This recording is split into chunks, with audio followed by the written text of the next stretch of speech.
Hello दोस्तों, welcome to our channel. आज मैं आपको इस डिजाइनर सूट की कटिंग करना बताऊंगी बहुत ही इजी मेथड से। उससे पहले अगर आप हमारे चैनल पे नए हैं तो चैनल को सब्सक्राइब कर लीजिए। तो चलिए स्टार्ट करते हैं। सबसे पहले मैंने अपने सूट को ओपन करके रखा है। उसके बाद जो है हमें अपने फ्रंट पार्ट और बैक पार्ट को जो है बीच में से अलग करना है। ये देखिए इस तरह। उसके बाद ये जो हमारा बैक पार्ट है इसी में से हम अपने स्लीव्स भी निकालेंगे। तो हम इसको साइड कर लेते हैं और अपने फ्रंट पार्ट को रखेंगे और अपने फ्रंट पार्ट को 2 फोल्ड करते हुए बिछाएंगे। ये देखिए मैंने अपने फ्रंट पार्ट को 2 फोल्ड कर लिया है।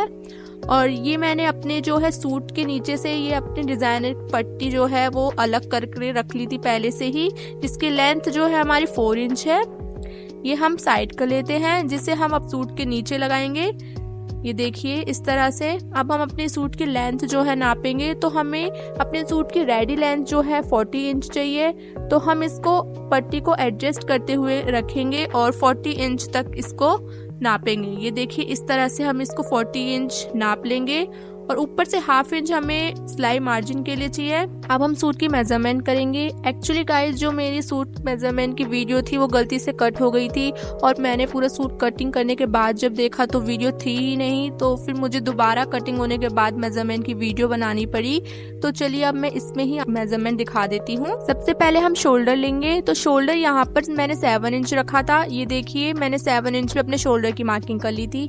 उसके बाद मैंने आर्म होल की मार्किंग करी थी। तो आर्म होल हम शोल्डर जितना ही रखते हैं, तो यहाँ पर मैंने आर्म होल भी 7 इंच रखा था।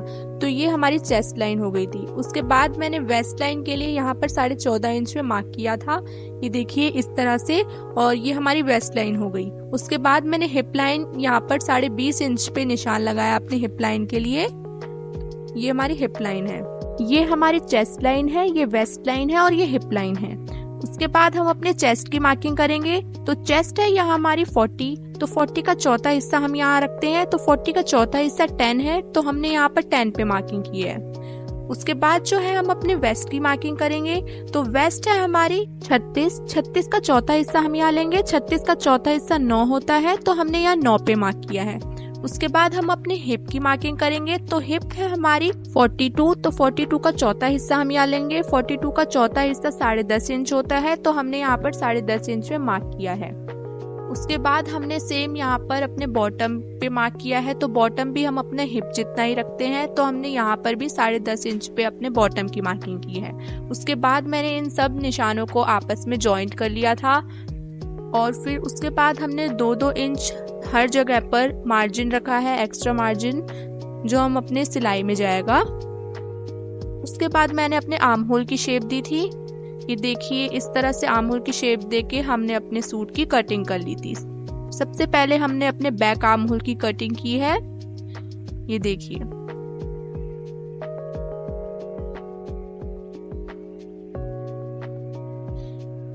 ये हमारे फ्रंट पार्ट की कटिंग रेडी हो चुकी है। उसके बाद हम अपने बैक पार्ट की कटिंग करने के लिए अपने बैक पार्ट के फैब्रिक को जो है 2 फोल्ड करके बिछाएंगे। ये देखिए मैंने 2 फोल्ड कर लिया है। उसके बाद हम अपने फ्रंट पार्ट को जो है अपने बैक पार्ट पर रखेंगे। अब जो हम अपने बैक पार्ट की लेंथ की मार्किंग करेंगे। तो हमारे कुर्ती की रेडी लेंथ 40 इंच है, उसमें 2.5 इंच हम ऐड कर देंगे। तो यहाँ पर मैंने 42.5 इंच पे मार्क किया है। उसके बाद जो है हम अपने कुर्ती की जैसे हमारे फ्रंट पार्ट की हमने कटिंग करी थी वैसे ही अपने बैक पार्ट की भी सेम उसी तरह से कटिंग कर लेंगे। ये देखिए इस तरह हम अपने बैक आर्म होल से ही कट करते हुए ले जाएंगे और अपने बैक पार्ट की कटिंग कर लेंगे।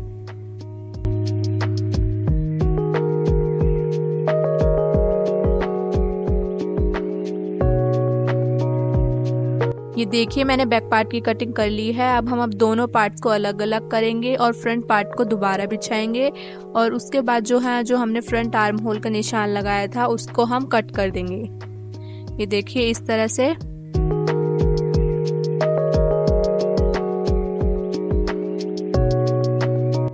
ये मैंने फ्रंट आर्म होल की कटिंग कर दी है। उसके बाद नेक की कटिंग करेंगे। तो नेक की कटिंग के लिए मैंने यहाँ पर नेक की विड्थ जो है 2.5 इंच रखी है और डेप्थ जो है हम यहाँ पर 6.5 इंच रखेंगे।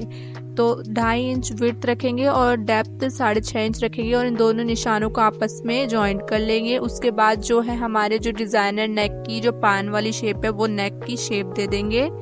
देखिए इस तरह से हमने पान वाली शेप दे दी है नेक की। और अब इसकी कटिंग कर लेंगे हम।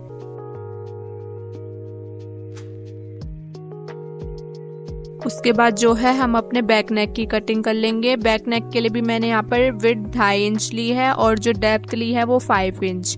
तो हमने यहाँ पर 2.5 और 5 इंच पे निशान लगा लिया है और इन दोनों निशानों को आपस में जॉइंट कर लिया है। उसके बाद जो है हम यहाँ पर राउंड नेक की शेप दे देंगे। देखिए इस तरह से राउंड नेक की शेप दे दी है हमने और फिर इसकी भी हम कटिंग कर लेंगे। और ये हमारे फ्रंट पार्ट और बैक पार्ट की कटिंग कंप्लीट हो चुकी है। इसको हम साइड कर लेते हैं। उसके बाद जो है हम अपने स्लीव्स की कटिंग करेंगे। तो स्लीव्स के लिए मैंने फैब्रिक लिया और फैब्रिक को मैंने 4 फोल्ड करके बिछा लिया है। ये देखिए 4 फोल्ड मैंने कर लिया है। उसके बाद जो है स्लीव्स की लेंथ मैंने 21 इंच रखी है। उसके बाद जो स्लीव्स की विड्थ यहाँ 7.5 इंच आ रही है और हमें 10.5 इंच अपने स्लीव्स की विड्थ चाहिए। तो उसके लिए हम यहाँ पर एक्स्ट्रा फैब्रिक को लगाएंगे। ये देखिए इस तरह से मैंने 4 फोल्ड फैब्रिक लिया है और इसको यहाँ पर एक्स्ट्रा विड्थ बढ़ाने के लिए आगे लगा दिया है। उसके बाद जो मैंने 1 साइड से 2 इंच मार्क किया है और अपनी जो एक्स्ट्रा फैब्रिक ऐड किया था वहाँ 2.5 इंच पे ऊपर की तरफ से मार्क किया है। उसके बाद जो नीचे से हम बॉटम का निशान लगाएंगे। बॉटम यहाँ मैंने 6.5 इंच पे मार्क कर दी है। उसके बाद जो 2 और 2.5 इंच वाले मार्किंग थी उन दोनों निशानों को आपस में मिला दिया है और नीचे जो बॉटम और जो 2.5 इंच वाली मार्किंग थी उसको भी हम आपस में इस तरह से मिला देंगे। ये देखिए मैंने दोनों निशानों को आपस में मिला दिया है इस तरह से। और ये हमारी स्लीव्स की जो मेजरमेंट थी वो कंप्लीट हो चुकी है और अब हम इसकी कटिंग कर लेते हैं। ये देखिए पहले इसको अलग कर देते हैं और इसकी कटिंग कर लेते हैं। अब जो एक्स्ट्रा फैब्रिक था उसकी भी हम कटिंग कर लेंगे इस तरह से।